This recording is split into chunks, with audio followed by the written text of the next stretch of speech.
পরিবহন দপ্তরের উদ্যোগে যেখানে program distribution of 16 vehicles for ensuring road safety in the state, release of booklet on road accident data, release of booklet on common traffic rules, একটু আগে আমরা এটার উন্মোচন আমরা করেছি। Distribution of helmets among the journalists, inauguration of driving training program for women at IDTR Jirania for 30 days, সেটাও আমরা একটু আগে এখানে আমাদের ছোট ছোট মেয়েদের মধ্যে আমরা তার রেজিস্ট্রেশন সার্টিফিকেট আমরা দিয়েছি এবং সেইগুলো সামনে রেখে আমাদের মাঝে আজকে উপস্থিত আছেন যিনি একটু আগে ওনার মূল্যবান বক্তব্য আমাদের সামনে রেখেছেন, আমাদের ত্রিপুরা সরকারের পরিবহন মন্ত্রী শ্রী সুশান্ত চৌধুরী মহোদয়। আমাদের মাঝে উপস্থিত আছেন আগরতলা মিউনিসিপ্যাল কর্পোরেশনের মাননীয় মেয়র শ্রী দীপক মজুমদার এবং উনি পবিত্র বিধানসভার মাননীয় বিধায়ক। আমাদের মাঝে উপস্থিত আছেন director general of police Shri Amitabh Ranjan, উনিও ওনার বক্তব্য এখানে রেখেছেন। শ্রী অনুরাগ ধনকর, ডিজিপি ইন্টেলিজেন্স ত্রিপুরা। আমাদের মাঝে উপস্থিত আছেন সিকে জমাতিয়া, সেক্রেটারি ট্রান্সপোর্ট ডিপার্টমেন্ট। তাছাড়া উপস্থিত আছেন শ্রী সুব্রত চৌধুরী, ট্রান্সপোর্ট কমিশনার। এবং এই ট্রান্সপোর্ট ডিপার্টমেন্টের এবং পুলিশ ডিপার্টমেন্টের ট্রাফিক দপ্তরের যারা এখানে আধিকারিক থেকে শুরু করে যারা কর্মচারী বৃন্দরা আছেন এবং এখানে উপস্থিত আছেন অন্যান্য বিশিষ্ট ব্যক্তিবৃন্দ এবং সাংবাদিক বন্ধুরা, সবাইকে এখানে এই রোদ্দুরের মধ্যে আপনারা বসে আছেন, অনেকে দাঁড়িয়ে আছেন, এর জন্য আমি এই অনুষ্ঠানে উপস্থিত থাকার জন্য হার্দিক অভিনন্দন ও শুভেচ্ছা জানাচ্ছি। এক এক সময় যখন এই করুণ দৃশ্য আমরা রাস্তায় দেখি যে একটা লোক রোড ট্রাফিক অ্যাক্সিডেন্টে পড়ে আছে, সবাই আমরা দেখেছি ওর স্বল্প বিস্তর আমরা কিন্তু সেটা পরিলক্ষিত আমরা করেছি এবং আমরা দেখিও সেটা। ওই মুহূর্তে আমাদের কি মনের অবস্থাটা হয় যে কি করে হলো, এটা কেন হবে, দৌড়ে যাওয়ার ইচ্ছে থাকে অনেক সময়, যেটা আমাদের মাননীয় মন্ত্রী বাহাদুর বলার চেষ্টা করেছেন।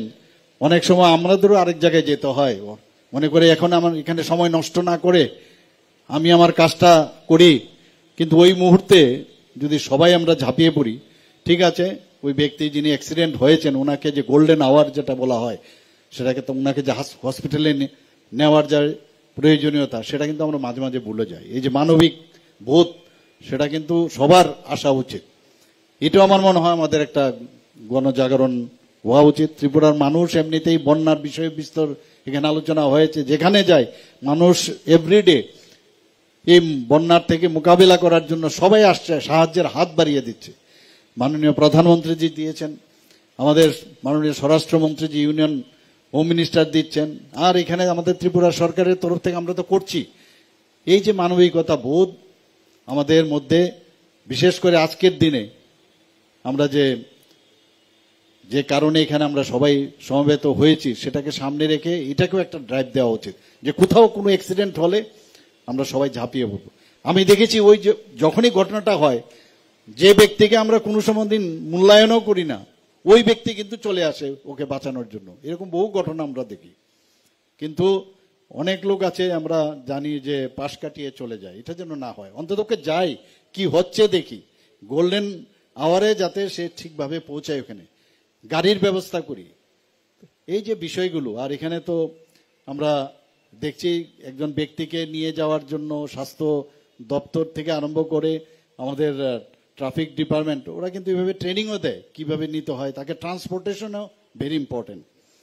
আজকে সারা ভারতবর্ষে সড়ক দুর্ঘটনায় প্রতি বছর প্রায় 1.5 লক্ষ লোক মারা যান এবং 5 লক্ষ লোক মানে এই অ্যাক্সিডেন্টের কারণে পঙ্গু হয়ে যায়।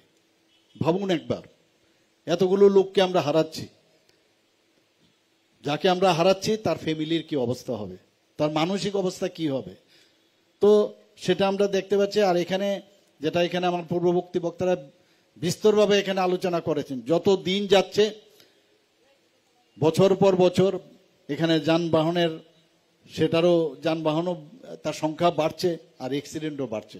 কিন্তু এখানে আমার ভালো লাগলো, এখানে আমাদের ডিজিপি সাহেব বলেছেন যে পরিমাণে এখানে ট্রাফিক ভেহিকেলস বেড়েছে সেই তুলনায় যদি পার্সেন্টেজ দেখি সেরকম কিন্তু অ্যাক্সিডেন্টটা হচ্ছে না।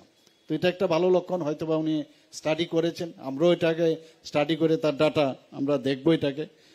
এবং আলটিমেটলি এটাই যে আমাদের মানে সচেতনতা থাকতে হবে আমাদের। আমি নিজে বহুদিন আমি গাড়ি চালিয়েছি, ড্রাইভিং করেছি, এখনো ইচ্ছে হয় চালানোর, কিন্তু সবসময় যেটা মানে উচিত সব মানুষের যে আমি ট্রাফিক আইন আছে, ট্রাফিক রুলস আছে, সব আছে, ট্রাফিক যে পয়েন্টে যিনি পুলিশ আছেন উনি হাত দেখিয়েছেন, কিন্তু ধরে রাখতে হবে যে অ্যাক্সিডেন্ট যে কোনো সময় হতে পারে, আরেকজন যে অন্য সাইড থেকে আসছে সে হয়তোবা সেই রুলসটা মানছে না। তো নিজেকে সতর্কতার সাথে যদি আমরা গাড়িটা চালাই অনেক সময় সেটাকে অ্যাভয়েড করা যায়। আমি নিজে ব্যক্তিগতভাবে সেটা আমি দেখেছি এবং সেটা কিন্তু ইট ক্লিকস। এবং নো হারি আমরা যদি বলি, আমরা বলি যে সব সময় মানে ওয়েরি যে আমার একটা জায়গার মধ্যে তাড়াতাড়ি আমার যেতে হবে, সেটা থেকে আস্তে আস্তে যদি আমরা চালাই, বুঝে সুঝে আমরা যদি চালাই, তাহলে অনেক সময় অনেক অ্যাক্সিডেন্ট থেকে আমরা বাঁচতে পারি।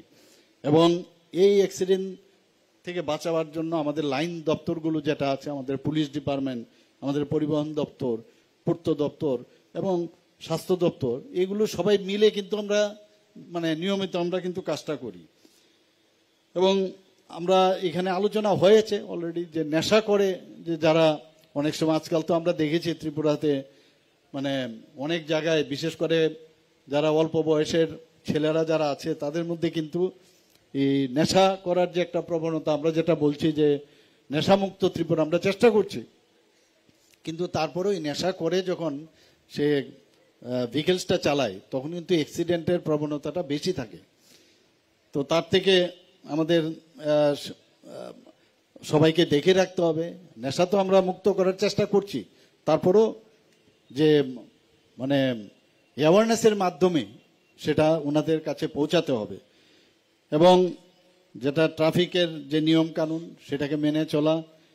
এবং অনেক জায়গায় আমরা দেখি যে রাস্তার তার যে এতগুলো যানবাহন বাড়ছে ঠিকই, কিন্তু রাস্তা কিন্তু সেই রাস্তা আগের মতোই রয়েছে, কিন্তু সেটাকে ফুটপাতে মানে না হেঁটে আমরা অনেক সময় রাস্তা দিয়ে হাঁটি, আবার ফুটপাতও দেখা যায় অনেক সময় দখল হয়ে যায়।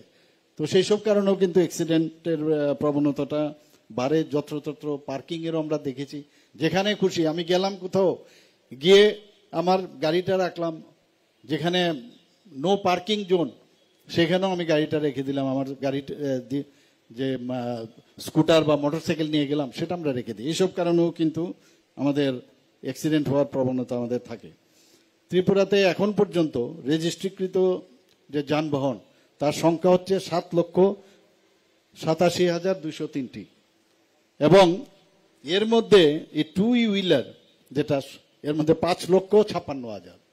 মানে বেশিরভাগ দেখা যাচ্ছে যে এতগুলো যানবাহনের মধ্যে মানে সবচেয়ে বেশি হচ্ছে আমাদের এই টু হুইলারে।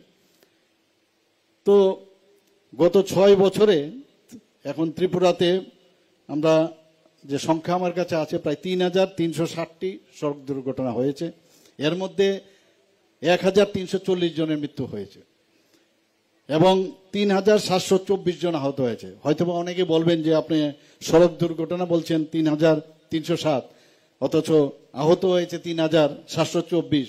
সেটা কিন্তু ধরুন একটা গাড়িতে অনেকজন আছে, অ্যাক্সিডেন্ট হয়েছে ঠিকই, একটা অটোতে 3 জন বা 4 জন আছে, তো এর জন্য যে আহত হয়েছেন সংখ্যাটা সেই দিক থেকে বেড়েছে। আমরা অনেক সময় দেখি গাড়ি যখন চালাই বা মোটর সাইকেলও আমি দেখেছি, স্কুটারেও মানে হেলমেটের নিচে বা হেলমেট ছাড়াও, হেলমেট তো অনেকে পড়েন না, আবার অনেক সময় হেলমেট পড়লেও সেখানে মোবাইল ঢুকে সে কথা বলছে, বা এক হাতে মোবাইল নিয়ে সে গাড়ি চালাচ্ছে, সেখানেও আমাদের সতর্কতা দরকার।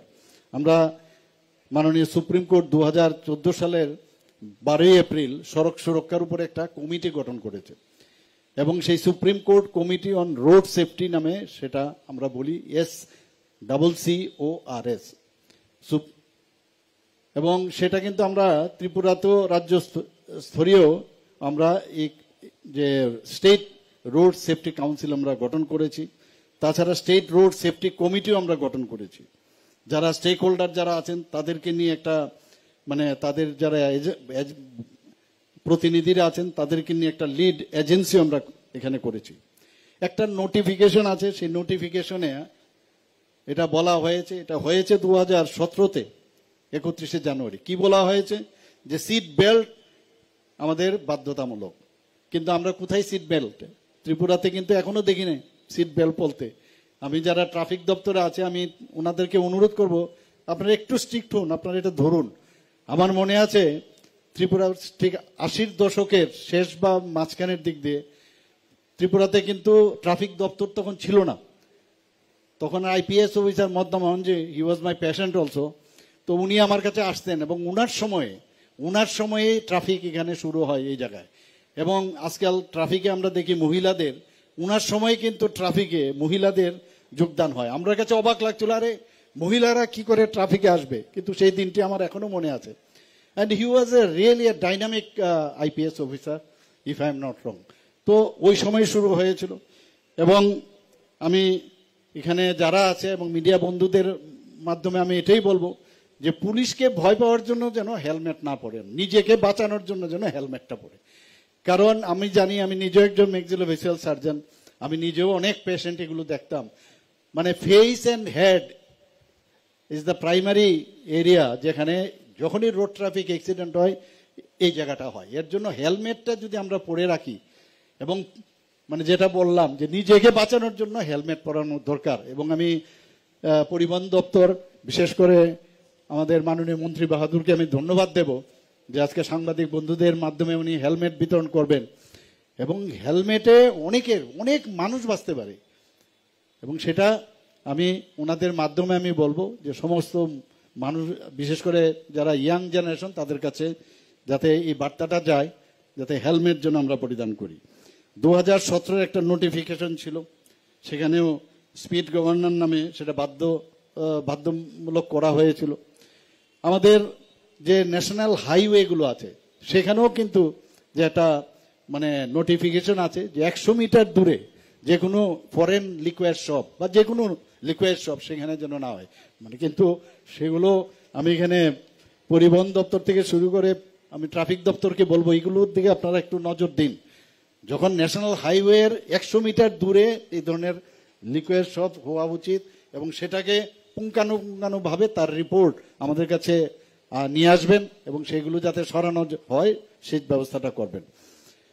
এখানে গোল্ডেন আওয়ার মানে কি, গোল্ডেন আওয়ারের কথা বলা হয় অর্থাৎ উইদিন 60 মিনিটস, মানে 1 ঘন্টার মধ্যে যদি পৌঁছানো যায় আরটিএ রোড ট্রাফিক অ্যাক্সিডেন্টে, তাহলে তাকে বাঁচানো যায়। এবং এখানে আমার পূর্ববর্তী বক্তা বলেছেন গুড স্যামারিটিয়ান অ্যাওয়ার্ড দেওয়া হয়েছে, সেখানে 5,000 টাকা দেওয়া হয় যিনি নিয়ে যাবেন, যে ব্যক্তি ওই অ্যাক্সিডেন্টে যিনি আহত হয়েছেন তাকে বাঁচানোর জন্য যে কাজটা করবেন তাকে 5,000 টাকা তাকে দেওয়ার ব্যবস্থা করা হয়েছে। এখানে আরেকটা নোটিফিকেশনে ডিস্ট্রিক্ট লেভেল অ্যাপ্রাইজাল কমিটিও গঠন হয়েছে, district level sub divisional level road safety committee হয়েছে, অনেকগুলো কমিটি হয়েছে। কিন্তু সেগুলোর আমার মনে হয় যারা এখানে আজকে এসছেন তাদেরকে আমি বলবো যে এগুলোর আরো বেশি করে মনিটরিং করা আমাদের খুব প্রয়োজন, যে তাতে করে যে আমাদের 10% যে আমাদের টার্গেট যে অ্যাক্সিডেন্টের কমানো, সেটা যেন আমরা আগামী দিনে আমরা করতে পারি। এবং আমি এখানে আজকের যারা এখানে উপস্থিত আছেন, বিশেষ করে সাংবাদিক বন্ধুরা, তাদের মাধ্যমে আমি এই কথাটাই বলবো যে এখানে যা বিষয়ে যেসব বিষয়গুলো কথা হয়েছে সেগুলো যেন মানুষের কাছে, এটাও একটা অ্যাওয়ারনেসের মতোই মানুষের কাছে যেন পৌঁছানো যায়। এবং আমি এখানে আজকের এই অনুষ্ঠানে আমাকে নিমন্ত্রণ করার জন্য আমি সবাইকে হার্দিক অভিনন্দন জানিয়ে আমি আমার বক্তব্য শেষ করছি। অসংখ্য ধন্যবাদ মূল্যবান কথা রাখার জন্য। আমাদের আজকের প্রধান অতিথি, শুভ উদ্বোধক রাজ্যের মাননীয় মুখ্যমন্ত্রী প্রফেসর ডাক্তার মানিক সাহা মহোদয়কে আন্তরিকভাবে আবারও ধন্যবাদ, অভিনন্দন জানাচ্ছি। এবার যে অপেক্ষায় ছিলাম এবং আমাদের সাংবাদিক বন্ধুরা অপেক্ষায় ছিলেন। এর হাতে হেলমেট বিতরণ বা তাদেরকে প্রদান করা সেটা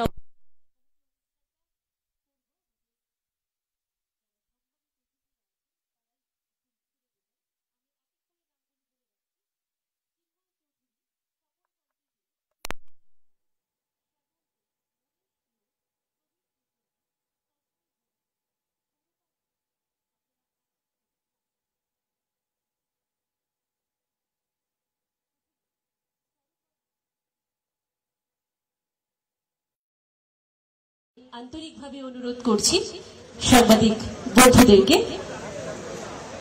আমাদের এই সেশনটাকে কমপ্লিট করার জন্য। Distribution of helmets to journalist, please কাম।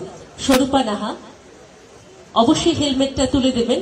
আমাদের আজকের প্রধান অতিথি এবং রাজ্যের মাননীয় মুখ্যমন্ত্রী প্রফেসর ডাক্তার মানিক সাহা মহোদয় উনার হাত দিয়ে হেলমেট তুলে দিচ্ছেন শ্রীমতী স্বরূপা নাহার হাতে। একটা করতালি চাইব দর্শক আসন থেকে। তারপর হেলমেট পরিয়ে দেওয়া হচ্ছে। সাংবাদিকরা প্রতিনিয়ত দিনে দুপুরে রাত্রে কাজ করে থাকে, তাদের সেফটির জন্যই এই হেলমেট প্রদানের এই বিশেষ আয়োজন রাজ্য পরিবহন দপ্তরের পক্ষ থেকে। অসংখ্য ধন্যবাদ। পরবর্তী স্বপন কান্তি দে, ছোটনদা, চিন্ময় চৌধুরীকে মঞ্চে আমন্ত্রণ জানাচ্ছি। অবশ্যই তুলে দেবেন আমাদের রাজ্যের পরিবহন এবং পর্যটন দপ্তরের মাননীয় মন্ত্রী এবং আমাদের প্রধান অতিথি প্রত্যেকেই আছেন।